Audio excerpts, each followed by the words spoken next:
Welcome to Where To Next, a podcast for the driven woman who's been there, done that, and wants to be intentional about what's next.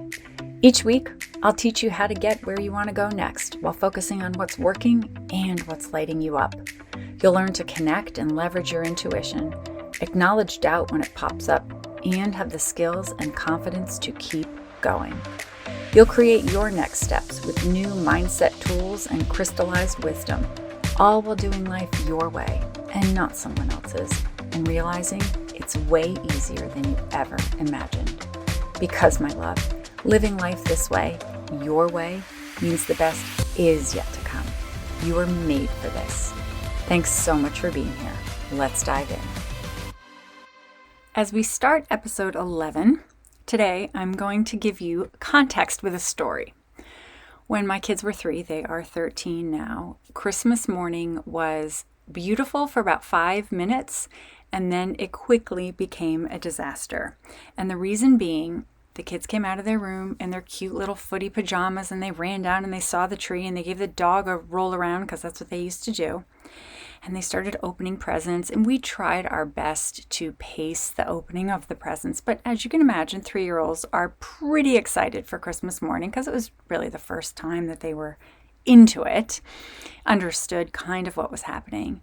And within probably 20 to 30 minutes, they had an absolute, complete meltdown. And my husband and I looked at each other and we said, okay, this is not going the way that we had imagined it would go. And thus began the beginning of what I'm going to be talking to you about today. And that is reflection or assessment, if you will. How often are you taking stock or assessing what happens in your daily, weekly, monthly life, or on vacation, or at the end of a holiday season? I know we do this in our work lives all the time, particularly if you're in corporate. You are going through frameworks where you're looking at, okay, this project, this is what worked, this is what didn't work, and we're going to make these changes going forward. And I want to offer this up to you. If it's good enough for corporate, why are we not doing it in our own lives? And I have a whole bunch of theories on that, and I'll get to that. But today, what I want to talk to you about is this 3-minute process. It could be more if you wanted it to, it could be less, but I'm pretty sure you can give yourself 3 minutes to reflect or assess on any given situation. Why do we do this? I mean, quite simply, we need to have an understanding of what happened in the scope of a project. Anytime you're embarking on any, whether it's a project or a vacation, a home improvement project, it could just be an event, a small event, like maybe you're having a dinner party.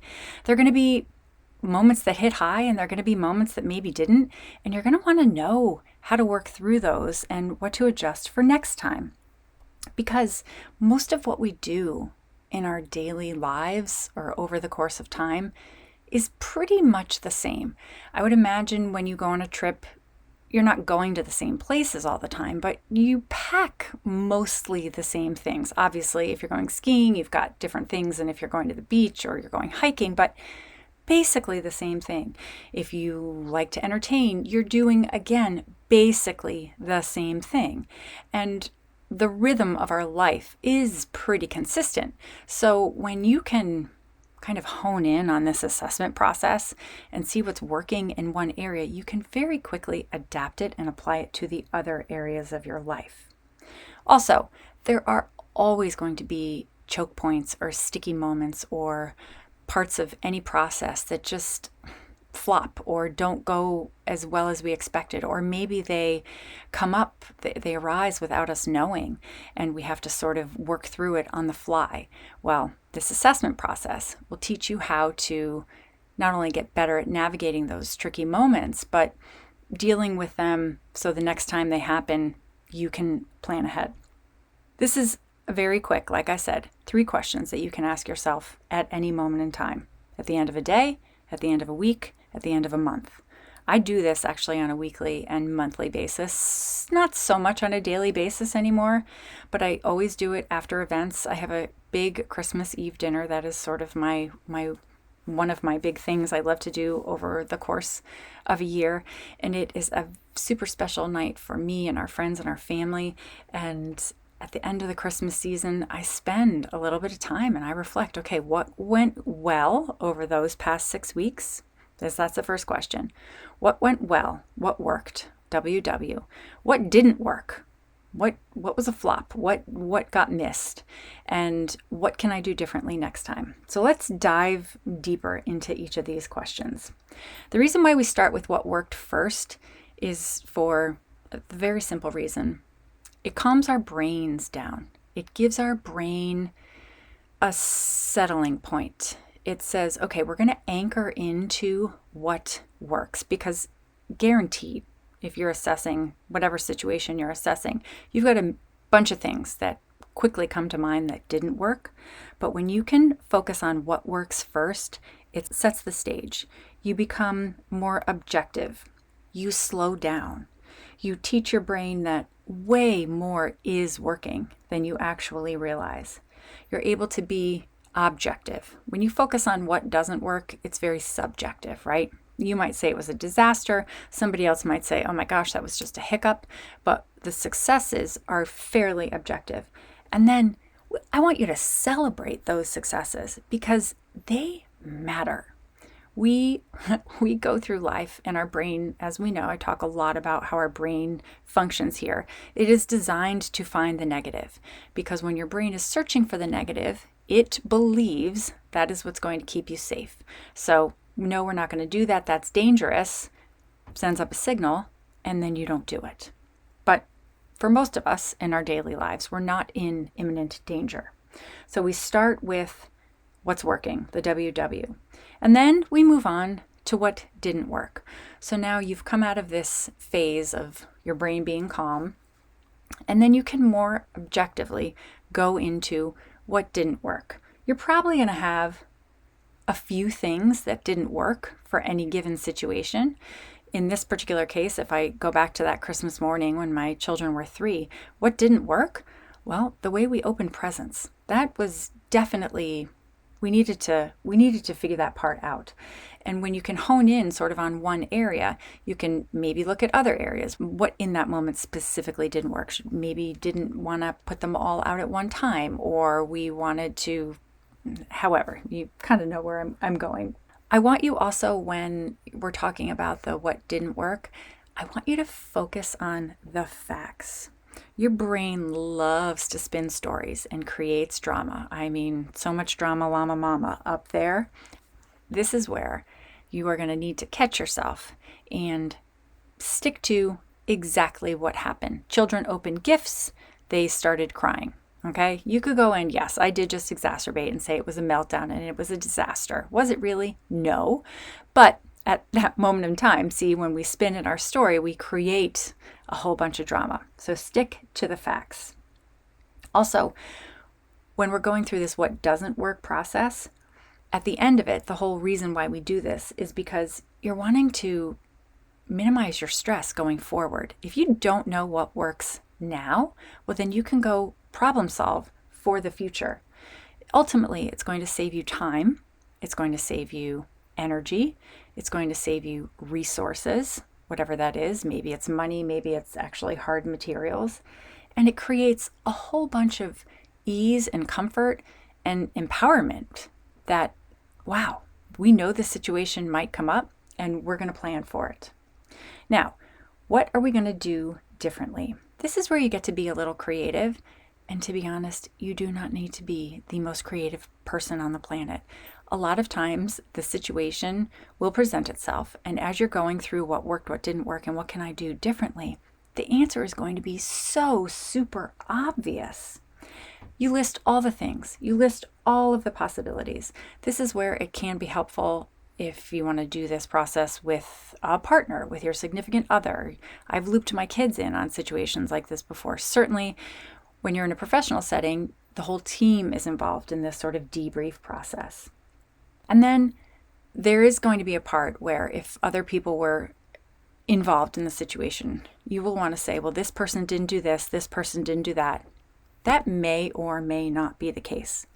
But when we're looking at what can you do differently, a huge part of this is owning what you can do. the things that you have control over. Now, we never have control over other people and how they show up and what they do, think, say. But we can absolutely influence our part of this. So yes, are there going to be moments where people don't pull their weight? Absolutely. But that's a different conversation. For the purpose of this, what can you do differently? What can you do differently? What can you outsource? What can you delegate? What can you give up entirely? Is there a new tool that you need, or a new skill set? Or is there someone you can collaborate with? Those are the questions that I want you to be thinking of when you think about doing things differently. As an aside, what did we do Christmases going forward? Christmases going forward, we controlled the flow and the opening of presents. We slowed that down. We made them wait. I think we put a few less under the tree, and we sort of titrated them throughout the day or the week, because they didn't really know, right? Their sense of time when they were 3 kind of prolonged the joy. We definitely continue to do that for their birthdays, because for a couple of years with twins, they had joint birthdays. And instead of letting them open all of their presents at once, we would keep some in closets and we'd give them one every sort of couple of days. So they really got to be familiar with that toy. So they got to play with it. So they became aware and they understood, oh, this person gave me that, versus just kind of imploding or making their brains explode all at once. So that was the one thing that we did differently, and we learned from it. Now, a lot of times when I have this conversation with people, they'll say, oh yeah, no, I never do that. I never assess. I never reflect. And 9 times out of 10, the question I get back, or the answer I get back when I ask the question, is because it takes too long. And I want to say, it could take you 3 minutes. It could take you 90 seconds. It doesn't need to take you 2 hours. This doesn't need to be a giant planning session. We're smart. We're intelligent. You're going to go down the list pretty quickly of what worked, what was a high point, what didn't work, and what can you do differently. So what I say to that is, it doesn't take too long, but what does take too long is expensive mistakes, needing to redo something, needing to recreate something, needing to clean up a mess that potentially could have been avoided by putting a little forethought into it. Some people say, oh, it's just not important. And I want to say, really? It is important. Maybe it's just not familiar, or it's not a comfortable process for you because it hasn't been done before. But I would argue it's super important, because like I said, most of what we do in our lives is on repeat. So you're going to do this again. So how can you avoid the same sort of stickiness or the same sort of trouble? Other times somebody will say, well, I think I'm going to do it differently next time, which is my favorite part. Really, what are you going to do differently? Oh, I don't know. I'll remember next time. And that's where I call a polite BS, because I've said that to myself before. Oh, right. I will remember this next time. And I don't. But when I write it down, I absolutely remember it, because then I go back to that file, and they're digital files that I keep. I put all of my sort of, for Christmas every year, I have a whole sort of Christmas note in my phone, and I keep a list of the gifts I buy for people, the things I give to people. I keep a list of the menu that I cook on Christmas Eve. If there are adjustments or modifications to my Christmas card list, because throughout the year somebody definitely moves, I note that in my Christmas. I already have Christmas 2023 coming, and it's an active folder or an active file. And when people move throughout the year, I say, okay, this person moved. I need to update their address in my card, my card file. When I have gift ideas throughout the year, I pop them in Christmas. So it's sort of a live, ongoing file. And then what I do from the previous year, I pull up that file and I make notes. I needed 2 extra hostess gifts, or I didn't need whatever it was. This year, I realized I have dish rentals that I use on Christmas Eve, because I have a bunch of people and I don't want to be doing dishes on Christmas Eve. And I realized I didn't need as many water glasses. So little things like that.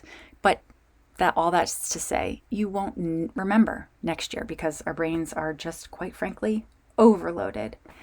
And the other thing that comes up for this when people say they don't reflect is, a lot of times, and this is kind of sneaky, there's a stigma or a belief that if we're doing this process, that there's some sort of failure, that we're just not good enough, or we're not perfect, or we didn't stick the landing, so to speak. And again, I want to call polite BS on that. Life is dynamic. We are humans. We are constantly experimenting. And in fact, everything we're doing on a daily basis is one giant experiment. And when you are looking at something you've done, or your group has done, or you've done for work, there is no shame in failing. And there's so many people out there who talk about failing fast, fail often, fail forward. Every time you fail, you're one step closer to success. Whatever you want to believe, and I believe and subscribe to all of them, there's no failure in looking at what worked, what didn't work, and what you can do better. It's just information. It's just data. If you want to make it mean you're failing, then that is your choice. But I choose to look through it a lens of I am learning, I am experimenting, I am trying to do my best, I am being a human on this planet. Carol Dweck, many of you may be familiar with her work. She's a researcher from Stanford, Dweck, and she talks all about having a growth mindset versus a fixed mindset. And the fixed being, this is what years ago we believed, that the brain was pretty finite and we couldn't grow and learn and take on new, qualities and characteristics. And that's just not true. What she has found is that, amongst other researchers, is that the brain is incredibly plastic and we can expand and gain new knowledge and constantly be growing. So I leave you with that, because if you believe that I can change and I can grow from this, this is an experiment, this will be fun. This is a process. And lastly, your morality, your worth, your goodness on this planet does not depend on how well you perform any job. Doesn't matter how well your Christmas morning goes. It doesn't matter how your contributions at work go. What does matter is that you are trying, you show up, doing the best you possibly can, and you are willing to always learn and expand and grow. Thanks so much for listening. If this was helpful, text this episode to your friend, and reviews are always appreciated. I know you know that. You can find me on Instagram at Stacey Vulak, StaceyVulakh, or email me directly. That's the best place to find me.